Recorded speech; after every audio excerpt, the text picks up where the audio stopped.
Bonjour Linda Lenné. Bonjour. Merci d'être sur le plateau. Vous êtes rédactrice en chef du magazine professionnel d'éco-touristique. La première question elle est extrêmement simple. Est-ce que c'est une bonne nouvelle pour le secteur touristique, ces ponts qui s'enchaînent?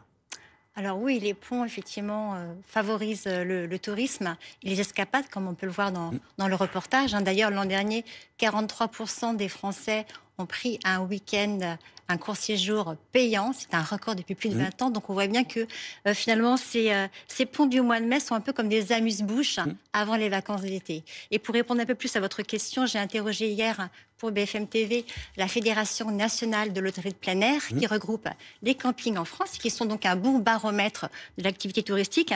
Et ce que disent les campings français et leurs gestionnaires, c'est que finalement, le week-end en cours est un peu contrasté. Alors pourquoi? C'est parce que avant, nous avons bien sûr eu le pont de l'Ascension qui a aspiré une grande partie des réservations du mois de mai.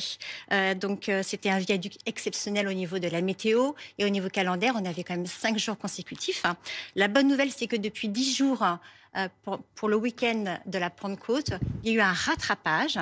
Il y a eu donc un certain nombre de réservations. Et donc, finalement, les campings ont pu se refaire un peu la santé, si je puis m'exprimer ainsi. Et in fine, le week-end de la Pentecôte sera globalement équivalent à celui de l'année dernière. Maintenant, il y a un autre baromètre intéressant, c'est celui de l'écotouristique qui mesure les ventes des agences de voyage, qu'elles soient traditionnelles ou online. Et là, on voit finalement que hier, samedi, les agences ont enregistré 22% de plus de clientèle au départ que lors de la Pentecôte 2023. Donc, on sent une véritable envie de partir au printemps, notamment, comme vous le montriez, parce que la météo est un peu maussade, donc on a envie de soleil, on a envie d'évasion. Est-ce que le fait que ce soit des ponts un peu plus longs qui s'enchaînent, ça change la nature des destinations à la mode pour ces périodes, ou est-ce qu'on est dans des destinations classiques? Alors, en fait, on est sur des destinations qui sont plus dans le sud. Donc, la France, on voit cette année que le sud est un petit peu en avance par rapport à l'année dernière, alors que le nord accuse un peu de retard, sans doute parce que justement la météo n'est quand même pas extraordinaire, même si la Normandie reste belle malgré un ciel gris.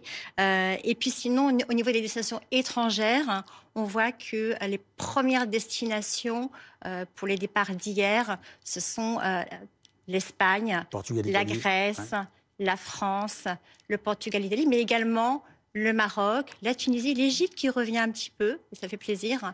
Et sur des destinations plus lointaines, on voit le succès, bien sûr, de l'île Maurice, les États-Unis, la Thaïlande.